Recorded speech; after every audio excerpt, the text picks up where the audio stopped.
Il se met sur la pointe des pieds et il me crie en yiddish, parce qu'on parlait le yiddish, une langue proche de l'allemand. N'oublie jamais que tu es juif. Et ce sont les dernières paroles de mon père. Lorsque Robert Frank raconte la rafle du 8 octobre 1942, la dernière fois qu'il a vu ses parents, ses frères et sa sœur, l'émotion gagne immédiatement l'audience. Parce qu'il était le seul de nationalité française dans cette fratrie, il a échappé au départ vers les camps de la mort. La plaque et le nom des 387 déportés sont à ses yeux une victoire face à la cruauté du passé, aux desseins criminels des nazis qui ont fait disparaître sa famille.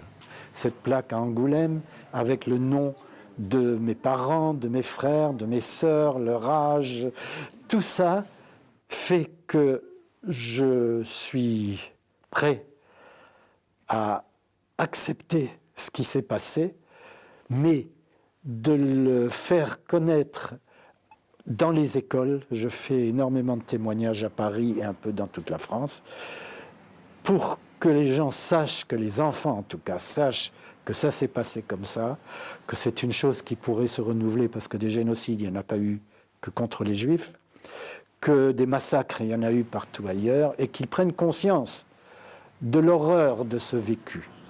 Dans la rafle d'Angoulême, le récit de Robert Frank est l'un des plus longs et des plus précis.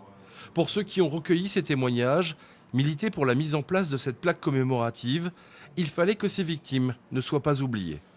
Ce drame affreux ne sera plus qu'un événement historique.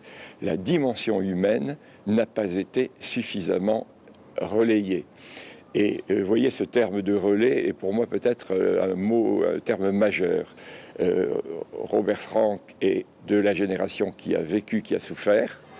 Nous, génération d'après-guerre, nous avons le devoir de prendre le relais et de le passer aux générations futures. Durant l'occupation, 700 à 800 juifs auraient été déportés depuis la Charente.